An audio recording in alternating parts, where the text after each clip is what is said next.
ആർജിഎൽ home കെയറിൽ നിങ്ങൾ നൽകി വരുന്ന സപ്പോർട്ടിന് നന്ദി പറഞ്ഞുകൊണ്ട് ഇന്നത്തെ ഒരു വീഡിയോ എന്ന് പറയുന്നത് വളരെ സ്പെഷ്യലായിട്ടുള്ള ഒരു വീഡിയോ ആണ്. സാധാരണ ഈ സമയങ്ങളിൽ നമ്മൾ ടൂർ പോകുന്ന ഒരു സമയമാണ്, പ്രത്യേകിച്ചും കാട്ടിലൂടെയുള്ള യാത്ര വേണ്ടി വരുന്ന സമയം.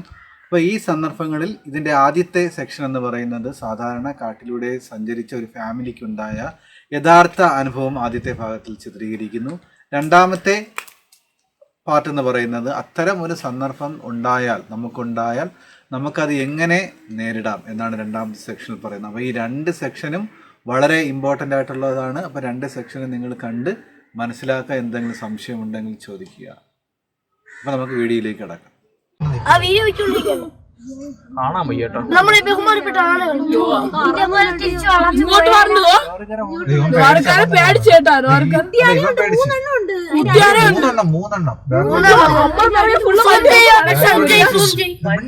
ഇങ്ങോട്ട് വരണേ, ഇങ്ങോട്ട് വരണോ? വേളം വെക്കാടാ.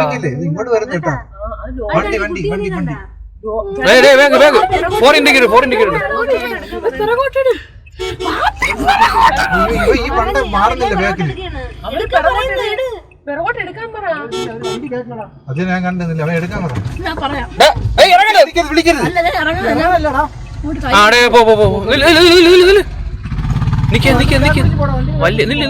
പോലെ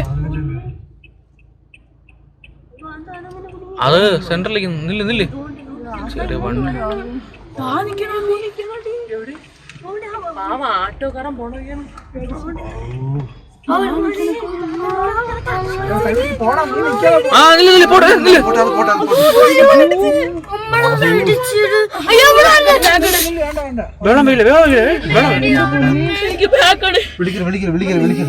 ചുമ്മാ ഇരിക്കടാ നിങ്ങൾ.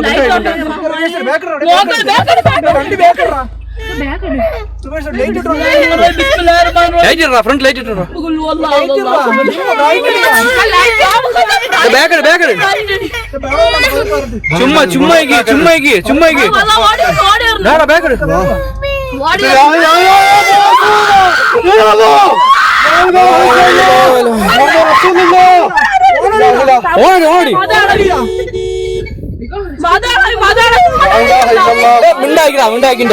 ഈ വീഡിയോ കണ്ടപ്പോൾ ഒരുപക്ഷെ നിങ്ങൾ പേടിച്ചിട്ടുണ്ടാവും. കാരണം തുടർന്നുള്ള ഭാഗം പിടിക്കാൻ ആ കാറിന്റെ ഫ്രണ്ടിൽ ഇരുന്ന വ്യക്തിക്ക് കഴിഞ്ഞില്ല. വ്യക്തി ബോധം കെട്ട് പോവുകയാണ് ഉണ്ടായത്.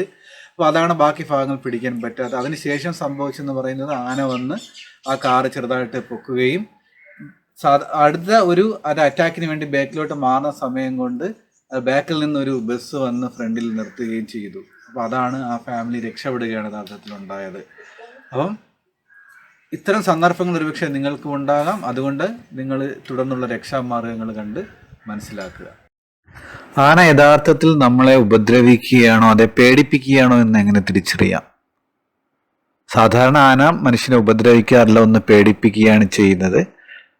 അപ്പോൾ ഇത് നമ്മളെ ഉപദ്രവിക്കുമോ എന്ന് തിരിച്ചറിയാൻ ചില മാർഗങ്ങളുണ്ട്. അതിൽ ഒന്നാമത്തെ മാർഗം എന്ന് പറയുന്നത് ചെവി പുറകിലോട്ട് മടങ്ങി ഇരിക്കുക. അപ്പോൾ ആന പുറകിലോട്ട് ചെവി മടക്കി വെച്ചിരിക്കുകയാണെങ്കിൽ നമുക്ക് മനസ്സിലാക്കണം എന്താണ് ആന നമ്മളെ ഉപദ്രവിക്കാൻ വരികയാണെന്ന് ഉറപ്പിക്കുക.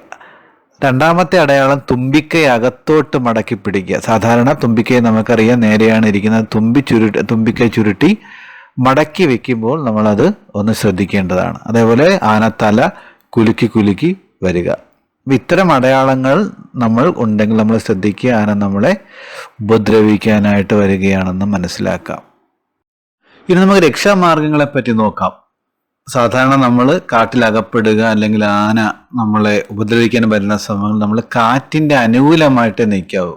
കാരണം ആന സ്മെല്ലിന് വളരെ സെൻസിറ്റീവാണ്. ചെറിയ സ്മെല്ല് വരെ അതിന് പെട്ടെന്ന് മണത്തറിയാൻ പറ്റും, മനുഷ്യരെ പെട്ടെന്ന് തിരിച്ചറിയാൻ പറ്റും. അതുകൊണ്ട് തന്നെ കാറ്റ് നമ്മളെ അനുകൂലമായി, അതായത് ആനയെ തട്ടി നമ്മൾ വരുന്ന ഒരു പൊസിഷനിൽ നിൽക്കുക കാറ്റുള്ള സമയങ്ങളിൽ.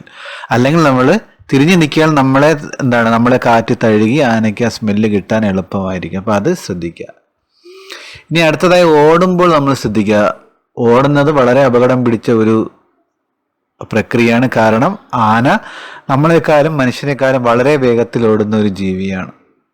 ഇൻ കേസ് നമ്മൾ ഓടുന്ന ഒരു സന്ദർഭം ഉണ്ടാകുകയാണ്, നമ്മൾ സിക്സ് ആക്ക് മാനിൽ ഓടുക, അതായത് വളഞ്ഞും പുളഞ്ഞും ഓടാനായിട്ട് ശ്രമിക്കുക. അത് നമ്മൾ കുഞ്ഞിലെ കേൾക്കുന്ന ഒരു കാര്യമാണ്. പക്ഷെ ആന വളരെ വേഗത്തിൽ ഓടും. സാധാരണ ഒരു വേഗത്തിലോടുന്ന മനുഷ്യൻ 30 km/h ഓടുമ്പോൾ ആനയുടെ സ്പീഡ് എന്ന് പറയുന്നത് സാധാരണ 35 to 40 ആണ്.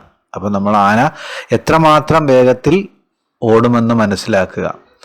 അതേപോലെ നമ്മൾ ഉപദ്രവിക്കാൻ ഏകദേശം നമ്മളൊരു മറവിൽ ഒളിക്കാനായിട്ട് ശ്രമിക്കുക. വലിയൊരു മരത്തിൻ്റെയോ അല്ലെങ്കിൽ വലിയ വാഹനത്തിൻ്റെയോ ഒക്കെ മറവിൽ ആനയെ ഒളിച്ചിരിക്കാനായിട്ട് അല്ലെങ്കിൽ മറഞ്ഞു നിൽക്കാനായിട്ട് ശ്രമിക്കുക. ഇത് ആനയെ നമ്മൾ കാണുന്നതിൽ നിന്നും ആന നമ്മളെ കാണുന്നത് തടയുന്നതാണ്. നമുക്ക് കുറച്ചൊക്കെ ഒരു രക്ഷ വരുന്നതും സഹായിക്കും. ഇനി നമ്മൾ പേടിക്കാതെ നിൽക്കുക എന്നാണ് അടുത്ത്. അപ്പോൾ ആന നമ്മൾ ആദ്യം ഒന്ന് ടെസ്റ്റ് ചെയ്യും. അതായത് ആനയെക്കാളും വലിയ ശക്തരാണ് എന്ന് തോന്നുകയാണ് ആന ഉപദ്രവിക്കാനായിട്ട് മടിക്കും. അപ്പോൾ ആന ടെസ്റ്റ് ചെയ്യുമ്പോൾ നമ്മൾ പേടിക്കാതെ അധികം ഓടാതെ അല്ലേ, നമ്മൾ മുതുകൊന്നും തിരിഞ്ഞ് നിൽക്കാതെ നമ്മൾ നിൽക്കേണ്ടതാണ്. നേരെ തന്നെ നിൽക്കുക. നമ്മൾ 2 കൈ ഉയർത്തി നല്ല പേടിക്കാതെ നിൽക്കേണ്ടതാണ്. ഇതൊന്നും പറ്റാത്ത സന്ദർഭങ്ങളിൽ അമിതമായിട്ട് ഒച്ച കേൾക്കുമ്പോൾ ആന ഒരുപക്ഷെ പേടിച്ച് പുറകോട്ട് പോകാനുള്ള സാധ്യതയുണ്ട്. ഉറക്കത്തിൽ വിളിച്ചു പറയുക പോവാനെ, അല്ലെങ്കിൽ നോ, ഇംഗ്ലീഷ് ആണെങ്കിൽ അത് ഏതാണ് ലാംഗ്വേജ് എന്ന് വെച്ചാൽ നിങ്ങൾ ഒച്ചത്തിൽ വിളിക്കുക. 2 കൈ ഉയർത്തി ഒച്ചത്തിൽ പറയേണ്ടതാണ്. ഇനി വാഹനത്തിൽ നമ്മൾ യാത്ര ചെയ്യുമ്പോൾ, സാധാരണ എല്ലാവരും ടൂർ പോകുന്ന ഒരു സമയമാണ്. അപ്പോൾ വാഹനത്തിൽ യാത്ര ചെയ്യുമ്പോൾ നമ്മൾ ശ്രദ്ധിക്കേണ്ട കാര്യം എന്താണ്? സാധാരണ കാട്ടിലൂടെ യാത്ര ചെയ്യുമ്പോൾ നമ്മൾ അവിടുത്തെ സമയം ചോദിച്ച് മനസ്സിലാക്കുക.